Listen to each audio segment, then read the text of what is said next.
My name is Earl. I'm an alcoholic. Hi. These are very nice glasses, whoever these belong to. Perfect.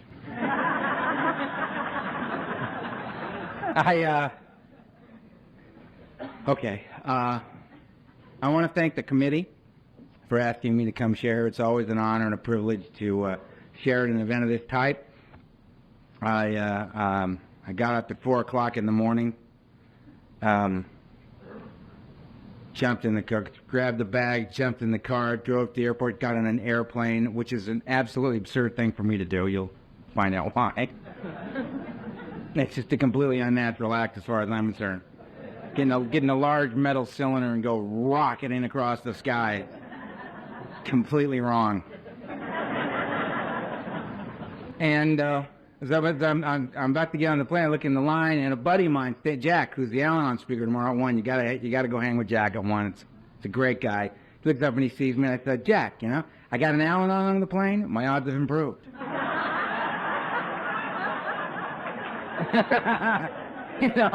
Get better. And Jack knows me, right? He's keeping an eye on me. Jack made me feel a lot safer. Get here, and I'm the kind of guy that, like, I get asked to speak somewhere, I find out when I'm supposed to be at the airport, on what date, and I get on the plane, I fly, I land. I have no idea what's going to happen. I'm completely unprepared. I'm just in the hands of Alcoholics Anonymous. And I get off the plane hoping there'll be somebody there with some kind of, Roundup T-shirt on, or, a big book in their hand, or something, and I get off the plane, and Suzanne was there, so right this way, in the car, to the hotel. Everything's been great. I've had a great time since I've been here, met a lot of great people, and I'm happy to be here. So, I think I covered all that stuff, right? So, I drank. Well, I got to tell you, I did not drink until I was 12. I held off as long as I possibly could. I had been restless, irritable, and discontented for some time prior to that first drink. And it was, I wasn't like this clairvoyant, kid. You know what I mean? I wasn't, just this troubled child realizing, what I needed is a drink. I had no idea what I needed. I just knew that something was wrong. Something was just wrong. And it started when I was 4 years old. How long do I do this? How long am I up here? As long as I want. Thank you very much. That's how long I want. All right. 4 years old, I started sleepwalking, talking in my sleep. You stay at the foot of my parents' bed, talking to them in the middle of the night, scaring the hell out of my parents. And whenever I talked about what I needed to, I'd walk back to the house and get in bed, and they'd follow me, and they'd ask me questions, and I'd answer them, and it was all very bizarre. And they took me had a bunch of tests run on me, and the answer they came up with back in those days was every night before I go to sleep, they give me a big tablespoon of this liquid, and it would just knock me out, right? No more sleepwalking, no more problems. So I think very early in my life, I got the information that if things aren't going the way you want them to, take something. That's what I filed that away for future reference, Went on into my life. 12 years old, I'm a strange kid, I'm quiet, but if you take your eyes off me, I'm gone, And they did a bunch of more tests on me, and they found that I had this very high IQ. I don't have it anymore, so I'm not bragging. That began to plummet around 16, right? But so my father decided it's time for me to become a man. I'm 12 years old, I'm 5 feet tall, I'm 104 pounds. Yeah, man, right. Good thinking, Dad. And so I'd gotten accepted to this think tank of a boarding school for boys. There were 250 boys, ages 13 to 18, in this school. How I found out I was going to this school is my father came into my room and said, "Get in the car." Get in the car, drive. We get there, I get out of the car, he gets out of the car, nobody else gets out of the car. Puts the suitcase down next to me, shakes my hand, says, "This will make a man out of you." Got back in the car and they all drove off. Welcome to higher learning, I'm like this paralyzed child standing there thinking, what the hell just happened, They knew me better than anybody in the world, and they just threw me away. What the hell did I do, you know? I mean, emotionally, it was a devastating experience. Intellectually, it was great. I mean, you know, the education I received was wonderful. It's held me in good stead to this very day. But, you know, that's the facts, right? I've never really bothered with the facts a whole lot, you know what I mean? It's all about the feelings. How am I feeling? You know, and I felt bad. And they, you know, so this is bad. If I feel bad, this is bad, right? That's me. And I don't know why this is going on. I mean, I know I don't belong there. There's 250 boys from all over the earth. I mean, they've scoured the earth to find 250 of the brightest, most emotionally disturbed young men they can find. And they throw us all on this campus. It's like a Lord of the Flies in this place. You know what I mean? And everybody's 13 to 18. I'm the only non-teenager. I'm the youngest and the smallest kid in the whole school. I'm 12 years old. I'm 105 pounds. And 12 doesn't mean anything to anybody except a 12-year-old. Because what do you want to be? Teenager. Everybody there was one, not me. I lose. I just got here. I lose. You know, it's over. You know, it's all wrong. I'm calling home for 3 days saying, please, big mistake, come get me, no harm, no foul. You know, talking to my mother, crying like a 12-year-old, right? And my father, you can hear him in the background, right? Hang up. You know, Mom going, sorry. Like, I did that for 3 days, and it was like something broke inside me. And I said, you know what? You don't want me, I don't want you. And I turned my back on my family, and I pretty much never went back. And I began my path as, you know, like this lone child in the world. And I met Tiny. I had no tools for living. You know what I mean? I was a 12-year-old. 12-year-olds get told what to do from the minute you wake up till you go to bed at night. There's no, you know, nobody ever asked me, well, what do you feel like doing? They just said, go over there. Read that. Study for that. Clean that up. Go to bed. You know, eat that. Nobody ever asked me anything, right? So now I'm in this school and I'm running around. No tools for living, and I met Tiny. Every high school's got a guy named Tiny, right? He's like 6'4", 240. Plays guard on the football team, right? I didn't find him, he found me. And he came up to me and he goes, how you doing, punk? And he slapped me in the back of the head and sent me and my books flying, right? I have no tools for this, right? I've never met anybody this big, you know, that was assaulting me, right? So I had this like out-of-body experience. So I walked up to Tiny and I hit him as hard as I possibly could, you know? Just laid one on Tiny, and this had no effect on Tiny whatsoever. So I'm standing there, you know, I can't, the sun's gone, you know what I mean? It's like Tiny, right? And Tiny looks down at me and he goes, you know, kid, you got a lot of guts. And he beat the crap out of me. Right? And as I'm taking this beating, I'm thinking, this is going pretty good. You know, because the fact is, I'm absolutely terrified of this guy, right? I'm in a place of fear I didn't know existed as I'm taking this beating. I know how to take a beating. I've taken those before at home, you know. But Tiny had said, you got a lot of guts. So my violence had masked my fear. The fact that I attacked him, he figured I wasn't afraid of him at all, which could have been further from the truth, but that was the impression he got. My first tool for living was, when frightened, attack. Because it masks the fact that you're afraid. No one will know you're afraid if you're just attacking all the time. Which is what I began to do. And I went back to my dorm room, and I'm hanging out in my room waiting for the bleeding to stop. You know, I got knots on my head. You know, my world's just caving in, you know. And word spread across this campus in like 30 minutes. Watch out for that little Hightower kid. He's a maniac. He attacked Tiny, right? Which is making things even worse, you know, because now I got this reputation that's got absolutely nothing to do with who I am. I'm now known as that little maniac. The fact is, I'm just a frightened child, right? So the cool guys come swinging around, and Matt swung by my room, and this guy named Matt. And Matt swung by, and he stuck his head in my room, and he went, hey, you want to smoke a joint? And I said, well, yeah, I do.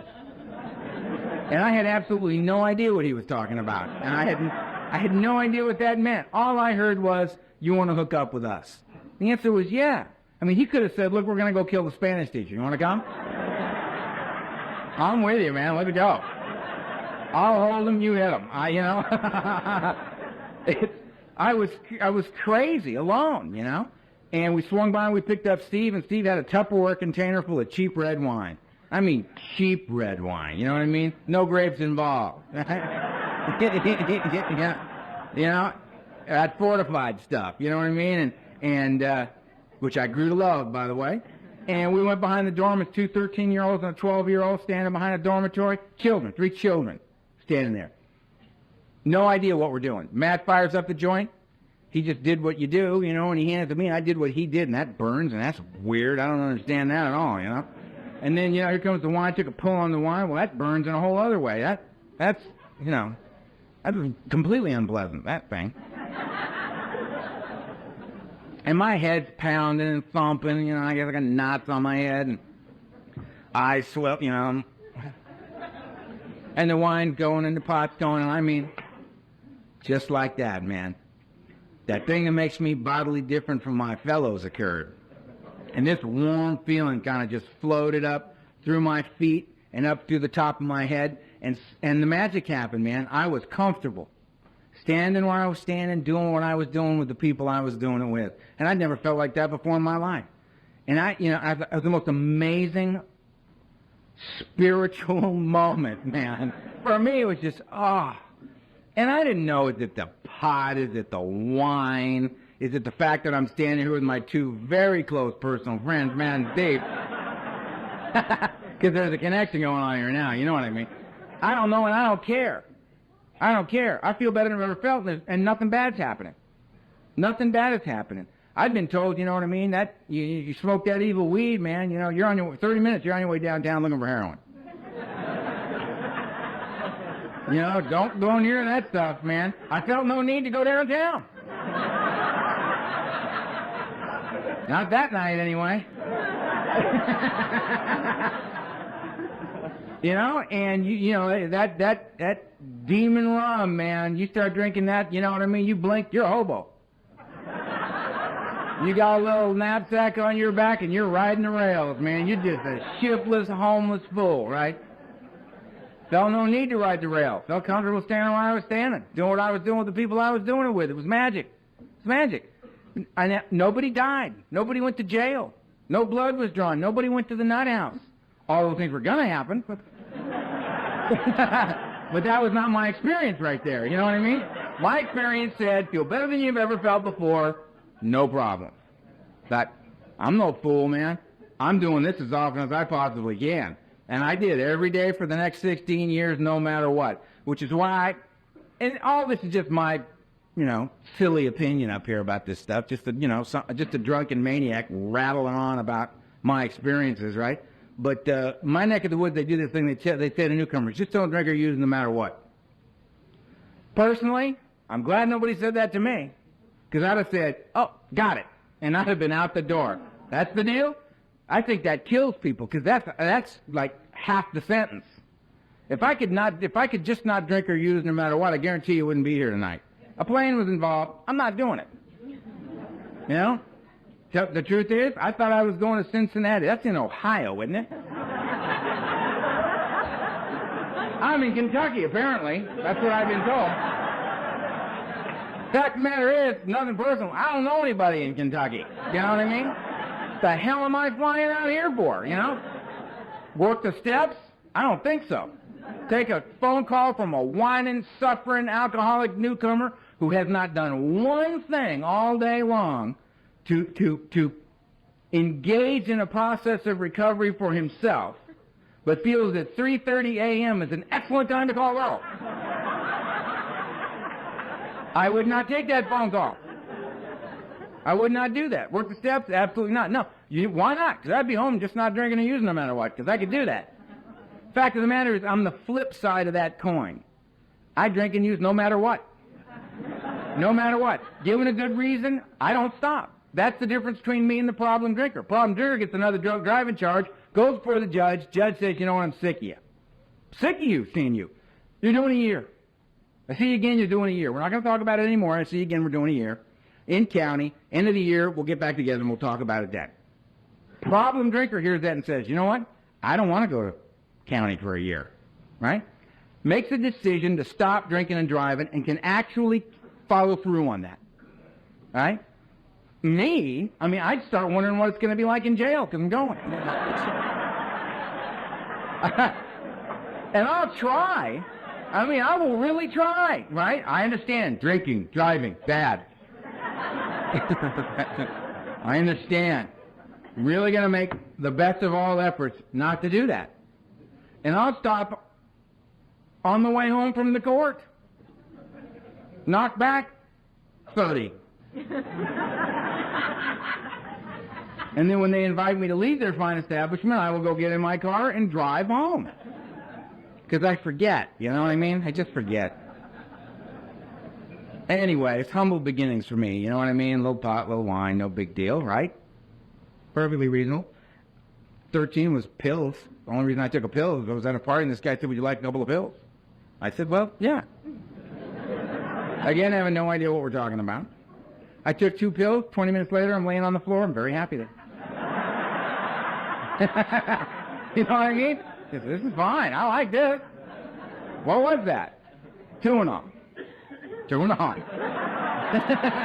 writing that down, man. I'm asking for that by name. Tuinol, Seconal, Placidil. That was, you know, I got strung out on all that stuff. 14, I just started taking psychedelics. Again, I was at a party. Girl, actually, I was hanging out with this girl. I was on a 10-hour pass since boarding school, and I was hanging out with this girl named Debbie. Fond memories of Debbie. Debbie was an older woman. Debbie was 15 and a half. She was also a bad girl. Man, Debbie, like, such respect for Debbie, man. I got respect for Debbie, man. And Debbie said, you want some acid? I said, okay. And she handed me this, she had a lipstick tube, you know, the women carry, and opened it up and spun the lipstick up, and there's a little pill on the end of it. I went, that's very clever. And I took it, and I popped it in my mouth and swallowed it. And she said, did you take that whole thing? Again, me being an idiot, right? I have no idea what's going on. And I said, well, yeah, I did. You know, it was very small. It was very small. And I used these horse caps, you know. And she said, that was 3 hits of white lightning. Right? A woman over here just went, oh. That's not good. Well, anyway, the next 2 days were very interesting. I remember, you know how you remember like parts of it, but it's just all weird. You don't know what really happened and what didn't. But I remember we were in a market pretending we were married.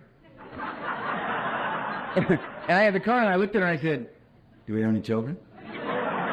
And she said, yes, we have 2. And I said, then we're going to need these diapers right here. And then I kind of like just phased back out. And to this day, I mean, I go to a market, I have a list. You know what I mean? I don't just idly go into one of those places, man. They freak me out. The lights and the rows and everything's perfect, you know? And there's so many decisions to be made there, you know? And these are the things that I think normal people take for granted, you know what I mean? We get it all taken away from us, so we got to piece it back together one little bit at a time. Me, I mean, you know, you've been in the market and you go around the corner, there's an abandoned cart, right? I understand that guy. I understand that. You know what I mean? I see a car like that, I just go, you know, I understand, man. A lot of decisions, got a little overwhelmed, got to do it, got to come back later. 15, I started shooting dope. The only reason I did that was I was on a boat in Marina Del Rey, California, and a woman came up to me and said, would you like me to stick this in your body? I said, yes, I would. You know? And she did, and it was one of those where you just went, it was a good one, man. It was a good one. Just that, and all I remember thinking on the way down was, oh, yeah. Man, you know, if I'm dying now, fine. That was great. Well, oh. Now, identify as an alcoholic. Here I am talking about drugs. Got to show respect. All right? I'm a child of the 60s. Our parents were the alcoholics. We were trying to carve out our own identity here. We were not going to drink ourselves to death the way they were. We were going to kill ourselves in a whole new way. But here's the fact. Only real information I have about my life is a result of having gotten sober, stayed that way a while, done my inventory work, and looked back on my life with some kind of sane perspective. All right? And what I know is this. My drug of choice is, what do you got? It's all anti-Earl medication to me, man, you know? If I can get enough of what you got in my body, I can kill the fear and be in the world. That's all. I drank because I loved the effect that was produced by alcohol. The same was true for other substances. So, I mean, my favorite's down and out. I like heroin. I like barbiturates. I like alcohol. These are a few of my favorite things. My idea of a good night, sitting around just checking my pulse. You know what I mean?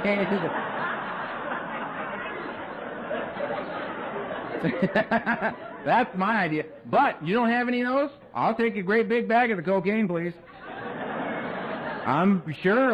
I'll sit around all night listening to the air around my head, you know. Driving down the freeway, decoding license plates, you know, just psychotic. Sure.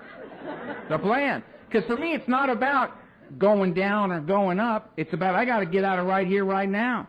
Because right here, right now, I'm self-centered and I'm frightened. Right here, right now, I'm comparing my insides to your outsides and I'm losing every time. I got to get out of here. Up or down, prefer. Can't? Up, fine. Let's go. We got to make a move, right?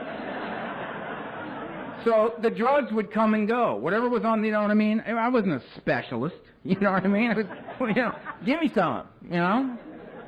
And they would come and go. I mean, it was heroin one day, barbiturates the next, cocaine this day, but you know what I mean? All this stuff. There's only one thing that was on the table every single day. And that was alcohol. Alcohol was on the table every single day. And I believe the reason for that, again, just my opinion, I believe the reason for that is drugs are completely unreliable. You know? There's no quality control going on out there. You know what I mean? You don't know what you got till you get it in your body. You know what I mean? Because I never went to the dealer and said, excuse me, you know, I'll take some of that cocaine. And never once did he say to me, you know, Earl, it's not really that good this week. You know, come back next week, we'll have something a little better for you. They don't say that. They say, yeah, watch out for this, man. You need to cut that again, right? You know, be careful now. Powerful, very powerful, right? Get home and it's salt. Right? You go get a fifth of Jack Daniels. You go get a quart of good gin. You know what you got here. This is reliable stuff. You can count on this stuff. And by the time I was 16 years old, people were referring to me as an alcoholic. And my response was, what's your point? Yeah, I am. I'm an alcoholic and a drug addict at 16 years of age, and I know it. It's clear to anybody who comes in contact with me at this early point in my life, right? I got to have a bottle. I got to have a bottle. And whatever else happens is whatever else happens. I do so much cocaine I can't get my mouth open anymore, you know, and it's 7:30, the party just started, and I've completely overshot the mark one more time. Not a problem. I stuck enough gin through my teeth, I'll loosen up, and I can go on with the party. No problem. Not enough heroin to get you to that cool, quiet, just heart and lungs working place. That's my favorite place ever, right? No.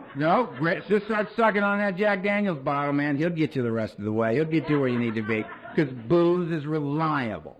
So that's why, for me, in the end, for me, it was all about drinking. It was 3 or 4 grams of cocaine a day, only to keep me on my feet so that I could drink the way I needed to drink. It was not about getting high. It was about stay up because you need more, right? Get that alcohol in. All the rest of it was just a complete waste of my time. You know, we weren't playing anymore, you know what I mean? That last 6 years was nasty. 16, I went to my first mental institution. Dropped out of high school. Father decided I was insane. Locked me up for 3 months of observation, a year of rehabilitation, which I thought was a little excessive. When they had the signs, I thought of it when I was sitting here. They got the green exit signs in here. And that's what they had in this nut house I was in. And I thought, that's it. That's all I want to do. One word. They got it down to one word for me. Exit. That's all I want to do. I don't like. And I'm in there taking 3 cups of pills a day and shuffling around this joint, planning my escape, right? So I'm getting ready to escape, and I met this girl named Kilday who was nuts, right? I mean, I ate all my meals with Kilday just to kind of get to know her a little bit. And all he had to do to flip her out was look at her and say, "Hey, Kilday, how you doing?" Kilday. Wow, man. And Kilday just snapped. Every meal was like dinner and a show, you know what I mean? With Kilday out, she ran all around the place, and everybody chased her, right? All attention was on her, so I used her as my diversion, you know? So I'm sitting at lunch, and I'm going to escape, and I got Kilday, got her flipped out, and she goes that way, and I'm sitting in my little chair, ready, go!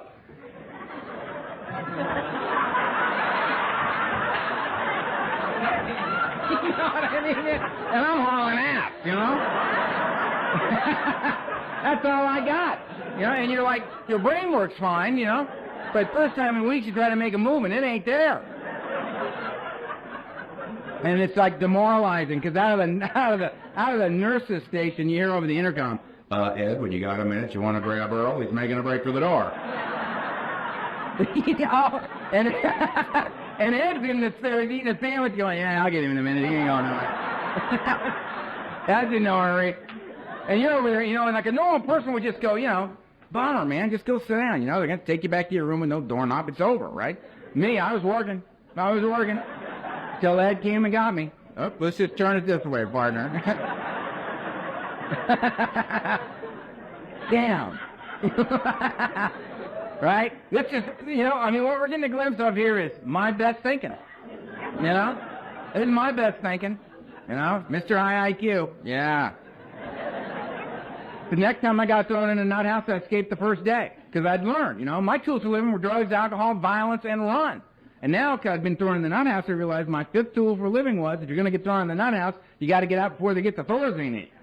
Because if you don't, you're leaving when they say. So I'm in the intake process of my second insane asylum, you know, and I'm sitting there going, yeah, it's very, very bad. It's very, very bad. I'm really glad we got here. You know what I mean? I really need a lot of help. Hey, look at that. You know, I'm moving this time. You know what I mean? And I'm running, the whistles are going, and I got a guy chasing me, and I'm out on the back lawn, and I'm heading for this 12-foot ivy-covered chain link fence. And at this point in my life, I'm like 17. I'm an alcoholic. I'm a drug addict. I'm a high school dropout. I'm at any moment, hopefully, an escaped mental patient. This is like my resume, you know what I mean? This is what I have to say to myself. And I'm thinking, if I make that fence, I don't have any problems. Because I'll be drunk in 20 minutes. Because I'm the opposite of everybody else. I drink and use no matter what. I got lots of things that have shown up in my life by age 17 that say it is not working. Your life is just spiraling downward at an alarming rate. And it's all clearly, directly attributable to drinking. And my answer to that was, but that's like saying to me, stop breathing. This is how I get out of bed. This is how I take a shower. This is how I get dressed. This is how I go out into the world. This is how I listen and talk to other human beings. This is how I drive. This is how I look at the world. I look at it with this filter on. Because I can't take it when you take the filter away. It's too bright. It's too intense. It's too emotional. I can't deal with it. Got to have my filter on at all times. So I hit the streets. I did 3 years out on the street doing what you do to stay loaded on a daily basis. I thought it was like me and Jack Kerouac, you know, on the road, you know, and it wasn't like that. I had it very romanticized in my head, but it was a pretty brutal way of life. Met this woman. We talked at a party for 20 minutes and went well, so we were in love. Through a series of weird circumstances, I went on an interview and I got accepted to a good business college in Northern California, right? I'm a high school dropout. I don't even have a high school diploma. I just got accepted to college. I go back to my father and I say, I got accepted to business school. Don't ask. Give me a year's tuition and I'll leave town. He said, beautiful. Hit me with a check. Me and this woman piled all our belongings and 8 pounds of hash in the back of this truck and drove to Northern California for higher learning, you know. She got a straight job. I became a drug dealer, and I had no problems becoming a drug dealer because I had, at this point in my life, I'm 19 years old. I've got no sense of family. I've got no sense of community. I've got no ethics. I've got no morals. I'm just this loose cannon out there, this wounded animal drinking and using from the minute I get up till I pass out every night, just trying to find a way to be in the world. So and I'm in business. I mean, I'm studying marketing, production, distribution, and I'm applying it to my business. Business is booming. I think this is all great. She's got the straight job where she's the same. It's the using's getting a little out of hand for her. She's saying stuff like, I'm too high, which is a completely ridiculous thing to say. I mean, if you can say it, it's not true, right? So we're back to L.A., and I got to drink the way I needed to up there, right? And we kept the ball rolling. 21 years old, I get diagnosed to have malignant cancer. Fly back to L.A., they do major surgery on my upper back. They tell my family I'm going to die. They prepare me to die. And I just look at them and say to them, you know, you don't even know who you're talking to. You know, the way I'm using that comes up like twice a week, you know? You're going to die. Yeah, I'm going to die. Ain't we all, you know? And so I did that, and I went into the nuclear medicine program. I didn't like the drugs they had, so I went home and got loaded the way I get loaded. I just blew off the nuclear medicine thing, and I beat the cancer thing. I've been a long-term cancer survivor. I've been cancer-free a long time. And back to school. I mean, just, you know what I mean? That was just kind of like this little side trip. It just didn't mean anything to me. And I go back up north, and I got an early acceptance to USC Law School. I'm editor-in-chief of my college newspaper. I'm writing inflammatory political articles on a weekly basis. They're threatening to expel me, every day, And, I'm citing my rights, and, you know what I mean? And I'm just drunk and loaded, and they don't, I got hair out like this, you know what I mean? They're just looking at me like, Jesus, what have we created here? This went sideways years ago. Yeah, my mother calls me and says, look, we haven't been anywhere as a family in 10 years. We got to put this family back together. We'll go anywhere you want to go. Let's just go as a family. Begging me, crying, using all the mother tricks, And I said, fine. And on my birthday, November 7th, I flew back to L.A., and we took off to fly to Guadalajara on my birthday, and on the way there, the plane crashed. And my mother, my father, and my little sister all died in the crash, and I didn't. And I woke up on this mountain in Mexico, and my skull was fractured, my back was broken in 3 places, and my leg was crushed, and my arm was crushed. I was paralyzed from the waist down, and I was awake. And my mother was laying right over there, my little sister Kimberly was right there, and my father was right over there. And I couldn't move. The only thing I moved was my right arm. I couldn't move. I couldn't help them. I couldn't get to them. And I watched them all bleed to death right in front of me. And I had this conversation with God, and I said, you know what? Anybody that would take a kind, loving, gentle, poetic little creature like my little sister Kimberly and leave a lying, cheating, thieving, dope fiend alcoholic like me on the planet, I have no use for a God of this type, and I renounce God. And then some guys came up on the mountain, and they scavenged the plane wreck, and they came up to me, and I could get my wallet out, and I just wanted them to know my name because I knew I was dying. And they took my wallet and took the money out of it and threw my wallet back on my chest and went on through the wreck and got what they could get and went back down the mountain and left me up there to die. So, I renounced God, and I renounced any association with you as well. I had no love of man, and I had no love of God. And I didn't care what anybody thought from this moment on. I thought, I'm going to get down of this mountain, and I'm going to let you all know what I think of this thing called life. I mean, I've been trying to keep a facade going in my life, have things going on, so y'all leave me alone, let me drink and use the way I want it. You know what? I don't need it anymore. I'm going to do what I want. You don't like it? Just step aside, because I'm an angry, hostile, terrified human being, and it's on. And finally some guys came up, and they got me, and they put me in the back of this truck with my mother, and they took us down to an aid station. They tagged my mother dead. They tagged me dead, and they sat there smoking cigarettes waiting for me to die, and I just wouldn't die. I was angry. And finally they took me to a hospital, and then they found out my name, and that meant the federales had to show up, so the federales interrogated me through an interpreter for the next 3.5 days and wouldn't give me anything for pain. They wanted to know what I was doing back in Mexico, which is a story we don't need to get into here. And it was ugly, man. It was just ugly. And I called a buddy of mine that I was associated with in Northern California who called a family in Mexico City who flew in the plane, who, greased a few palms, and they plastered me from the neck down and smuggled me out of Mexico back into the States. I spent a long time in a hospital in Southern California. They told me I probably have a withered left hand. I might be blind in my left eye, and I may or may not be walking. And I remember, again, looking at him thinking, you don't have any idea who you're talking to, man. And I maximum doses of Demerol every 3 hours around the clock for I don't know how long. And eventually I got out of the hospital. I had a brace that I had, custom-made brace I had made, and I had my cane, and I got up and I walked out of that joint, and 3 hours and 15 minutes after I got out of there, I was so strung out, man, I was looking to connect. And I went on my last run, and it lasted for 6 years. I was sober 3 times in 6 years. They were for 72 hours each. And that was when I would go to this bootleg sanitarium in Hollywood, California. You'd walk in, you give them $150 cash, you give them your bottle of Valium, you give them your car keys, you give them your wallet, you give them your gun, you know what I mean? You go in, you lay down on the gurney, and they strap you down, they shoot you full of anticonvulsants, and they let you ride. And 72 hours later, they either send you home or the morgue, and they didn't care which way you went, because they got their $150, right? And I'd reintroduce myself to God and say, you know what, you get me through this sane and alive, I'll never drink again. And I'd get up off that table, and they'd say, you be a good boy, Earl, don't drink. You know you're an alcoholic, don't you? I said, yes, ma'am, I do. Said, you drink, you're going to die, you got to, it's getting rough out there for you. I said, yes, ma'am, I'm not going to drink no more. And self-knowledge availed me nothing. I'd be drunk that night. Drunk that night. Couldn't stop drinking.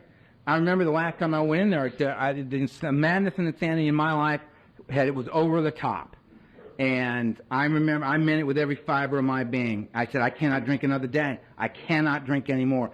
Nothing good happened in years. I'm so completely and totally alone. The soul's just being sucked right out of me. The madness is so severe. I got visions of dead people dancing in my head. It's just so dark, and I can't do it anymore. And I left that place, and I drank for 2 more years. I couldn't stop drinking. And I don't know why, but I mean, I came to, last time I came out of a blackout, I was 28 years old. Both my hands were broken. I had hair out like this and a beard out like this. I was yellow. I'd had 2 doctors tell me that if I didn't stop drinking this year, I was going to die. So there's no, and it was like the fall. You know what I mean? I was getting close. My thyroid was shut down. Kidneys weren't working. Couldn't touch the liver. Heart was swollen. They were deciding whether or not to charge me with attempted murder coming out of this last blackout. I'd been stabbed twice, shot at. I'd broken 74 bones. I had over 650 stitches in me. My family was dead. I had no friends. I had no place to live. I was psychotic, and I do not use that term loosely. I could not distinguish between the true and the false, as the book says. I mean, my life was burned to the ground. It was just burned to the ground. And I did it's just inconceivable what I did. I raised up 2 busted hands, and I said, help. And they took me by ambulance to a UCLA emergency. They pumped my stomach and said, get him out of here. He's a pathetic old man. He's a drunk. He's going to die. I was 28 years old. Took me to another place. Kept me 5 more days. I got worse. And then they took me by ambulance to another place. And this was a place to get sober, man. This was an old Air Force hangar, Long Beach General Hospital, under the care of this lady named Dr. Vicki Fox. She was a real pioneer. She was, we ever start having AA saints, her name's going to be in the basket, let me tell you. Helped an incredible number of people. And it was 42 cots in one room, 21 cots on each side of the bed with sheets drawn between them. And how you earned your cot was you stayed and you faced your kick. And you listened to your body tell you what it thought about what you'd been doing to it. And you just went insane. And 42 guys in one room doing this. You didn't sleep a wink, right? Because at any moment, somebody's snapping, somebody's losing, somebody's pitching up out of that cot, and flopping around on the floor, and we're all yelling, we got another one. We're all shaking, going over there trying to help that guy, Oh, nuts. And I left there and they said, you don't want to die, you better go to Alcoholics Anonymous. And I said, okay. Got out of that place, came back up in L.A. for that Friday night. I went into the basement of a church on 8:30. Hair out like that, mad dogging everybody that looked at me. Do not come up to me. Do not. Because if you come up to me, we're going to have a problem. That was the vibe I was throwing out. It's not going to go well. I see target each other. We'll just keep it over there. Because I'm insane. And us frightened, us terrified people, we're dangerous. You corner us like that. Don't come at me all smiling with your hand out. Because I might get hurt. Not you're going to get hurt, because I'm like glass, man. I'm like glass. None of my tools will even work anymore. You come up and shake my hand, you're going to ask me a question I can't answer, like, how you doing? I don't know what's going on. Beats me, man. I don't know what's going on. I'll just shatter, right? But everybody's on a new guy. And all that he saw was other new guy, and he came up, said, I'm Vegas, I'm an alcoholic. And I said, so what? Ain't exactly the highlight of my life. I don't know what you're so happy about. Get away from me. He looked at me and said, keep coming back. I said, oh, beautiful. Keep coming back. Powerful, brother. Powerful. Right? I'm sure when I'm on pace and waiting to get that hour of sleep I've been getting lately every night, right? And I'm losing it. I'm sure that keep coming back thing's going to come in real handy. Thank you. If you're new and they do that to you, I hope you have more courage than I do. They come up to you and go, keep coming back. Or one day at a time, man. Or my personal favorite, hey, just turn it over. The new guy was insane, right? Like, that's going to mean, right? I hope you got more guts than I. Just step up to the plate and say, excuse me. I don't personally understand, having been out there for the last 17 years, don't understand the deep spiritual significance of turning it over. Would you mind expanding on that for me a little bit? If they're in my neck of the woods, if they're honest, about 75% of them would say, you know what, I don't know what it means either. They said it to me, and when I came in, I'm just saying it to you, There's a guy over there reads the big book. Let's go ask him. Maybe he knows.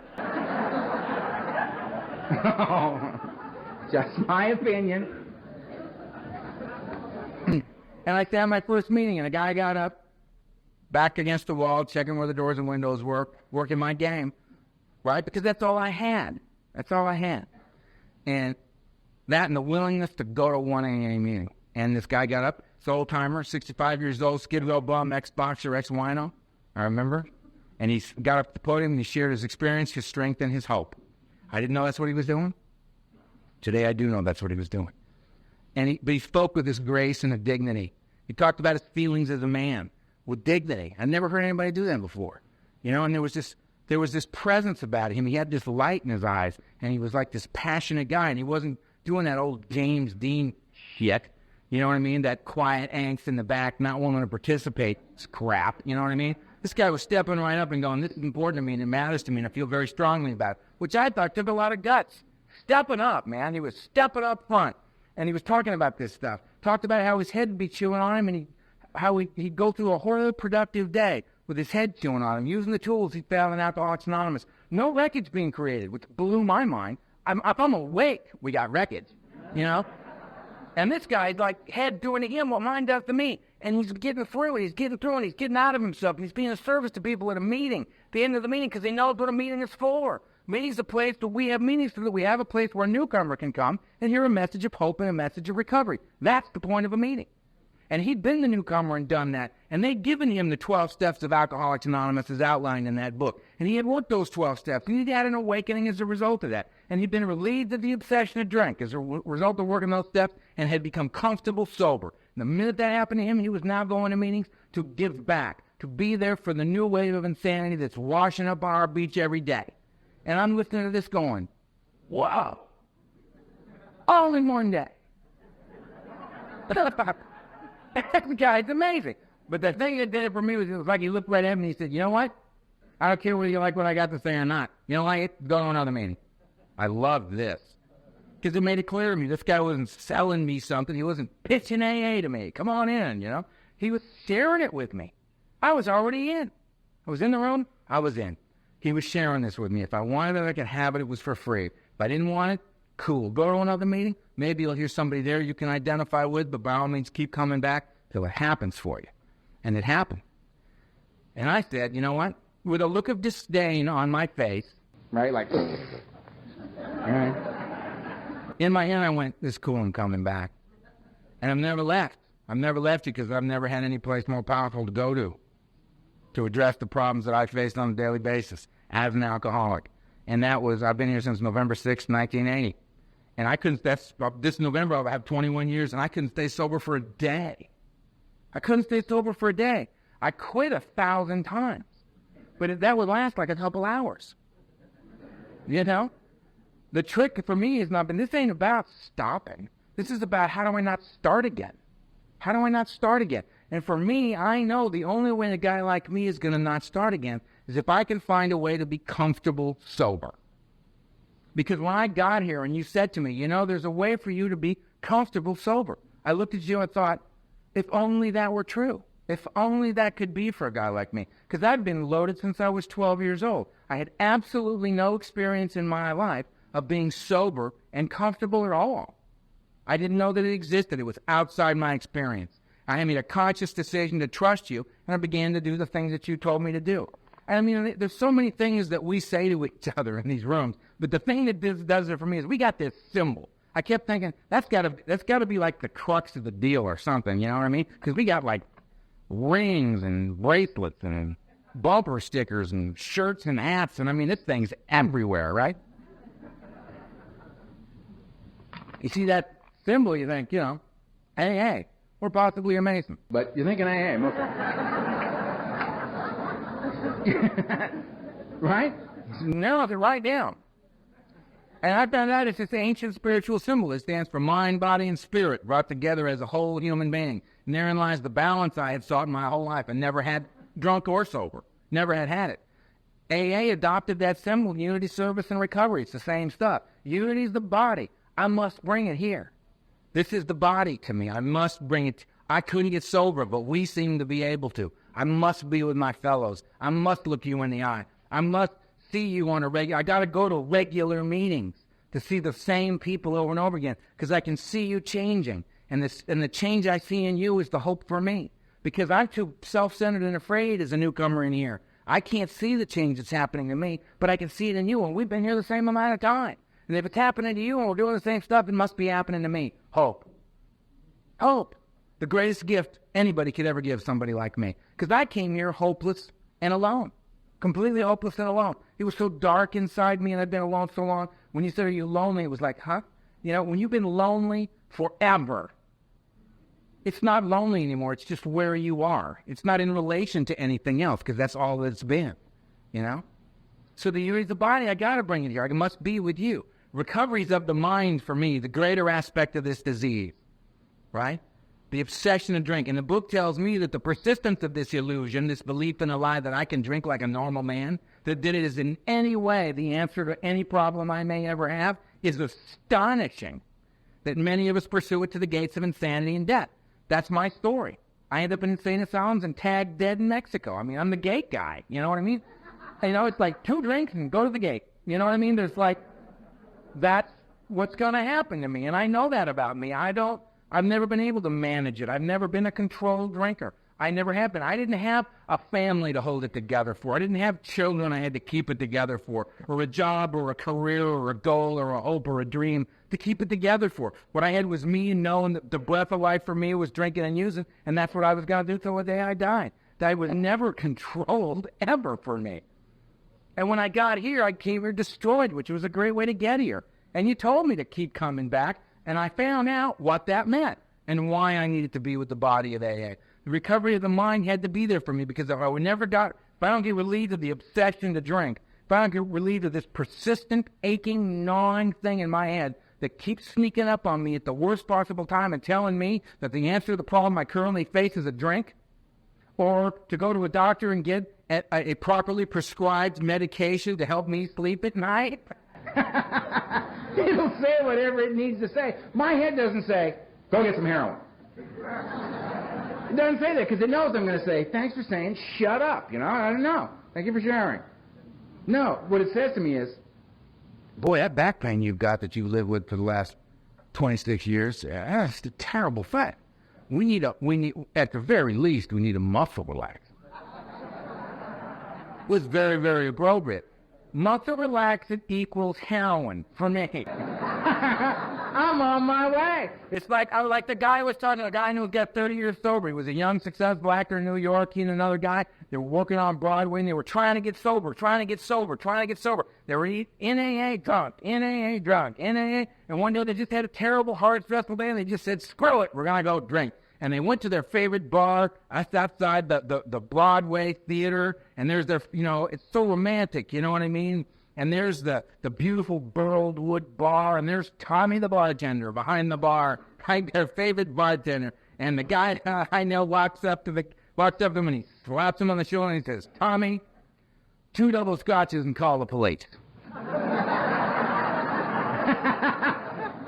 Because he knows. He knows he can't do anything about it because self-knowledge isn't available to him anything either. You know? Eventually got sober. He's got 30 years now, and he's a remarkable human being. He's got what I want. Light beams coming out of his head. You know what I mean? Guy's lit up. Want that buzz, right? But to get relieved of the obsession, what do I got to do? So I can get comfortable sober. I got to work 12 steps. That's what they're for. Step 1 is, what's the problem? Lack of power is my dilemma. Maybe we're able to do other stuff pretty well, but when it comes to the question of drinking, powerless, man. If lack of power is my problem, what's my solution? Step 2, a power greater than me that can restore me to sanity, soundness of mind, relieve me of the obsession to drink. Cool. I know what my problem and my solution are. Now what should I do? Well, better make a decision to do something about it. Program of action. Okay, 3rd step. Get out on my knees, turn my will and my life over to the care of a God I do not understand, in my case. I tried to wrap my head around infinity. It just won't go all the way around. I did a lot of psychedelics, man. I can get way out there. But I just get as far as I can get, scare the hell out of myself, and come snapping back in, you know.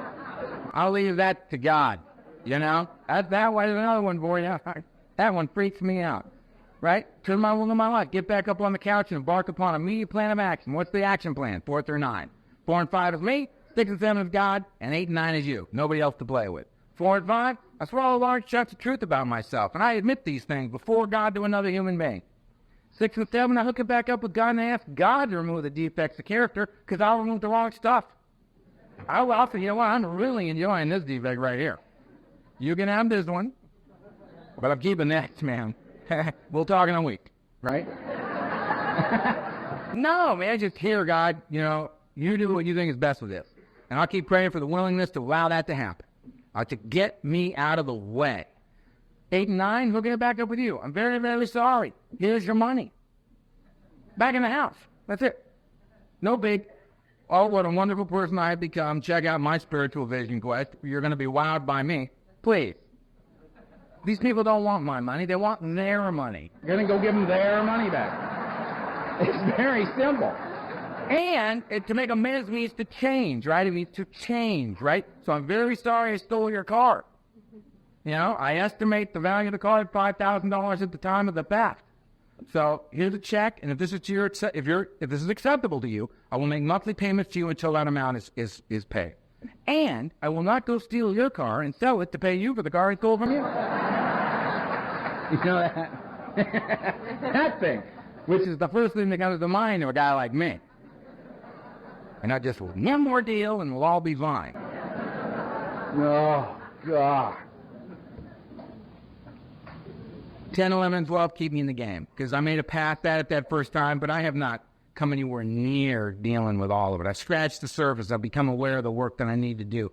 10, I continue to take personal inventory, me. And when I'm wrong, promptly admit it. 11, I seek God. I seek God. I seek God through prayer and meditation. I pray for knowledge of His will for me and the power to carry that out. That's it.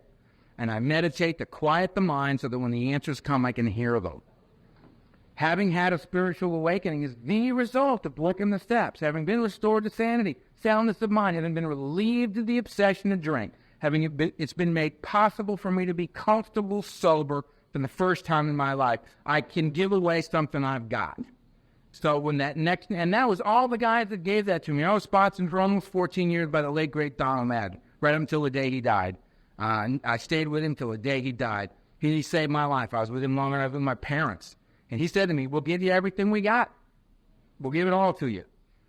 We're going to ask you one thing in return. What's that? He goes, when you catch this buzz, you turn around and you give it away to the next crazy little lunatic like you that comes walking through that door. I said, deal. So I've been doing that ever since I caught the buzz. That's what I call it. I've been trying to turn other people on to it who come to me, not, I don't go walking down the street going, hey, come here.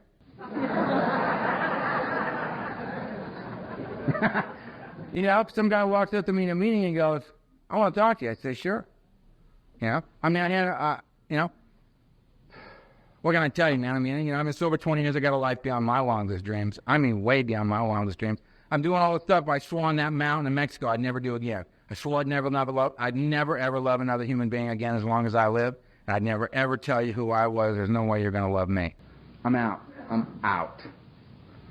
And I'm not out. This thing goes so far past not drinking and using. It's a mind blower. It's a design for living. You get rebuilt in here. Who you get introduced to here is you, the real you, the true you, the truth about yourself. And it's always much more delightful and experience than we imagined it would be. When I came up that mountain, I knew I suffered from survivor's guilt. I lived, they died, I had no right to be alive. Every morning I would wake up and think to myself, you're worthless. You have no right to be here. What right do you have to be breathing in and out? So I could have no joy. I could have no peace. I could have nothing. I suffered from such post-traumatic stress. It was unbelievable, man. Can I have some water? Oh, that's right there. Thank you. Magic. That's coming unglued. It's a great place to come unglued. I can't fly in airplanes. No way. Plane goes bump. My head goes right to core primal stuff, fight or flight. And on an airplane, you got nowhere to run and you got nobody to fight. You just have to sit there while your brain throws pictures and images, carnage up in your head to try to get you to do something about this, right? And I get on planes all the time. I fly about 100,000 miles a year. And I do it for one thing. I do it for Alcoholics Anonymous. And the good news is that I get to prove to myself on a regular basis I'm willing to go to any lengths to stay sober, you know? It's emotional tonight. It's emotional because right naturally, God did it to me again. I'm out there before the thing, right? And I'm just so exhausted, I don't even care. I mean, I'm since 4 o'clock in the morning. It's just like, well, whatever, you know what I mean? We'll all stay sober. We'll all get drunk. Let's see. You know what I mean? I'm just, there. And this guy walks up. And we start talking, and he was in a plane crash 6 years ago. And he'd heard my tape.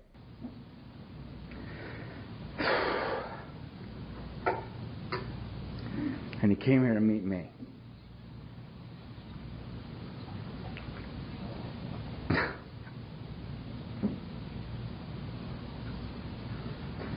Guys like me don't get to have lives like the one I'm having. We don't get to feel a sense of purpose, of value, that we can in some way contribute, I cause problems. I hurt people. I take advantage. I break things. And then I die, Not here.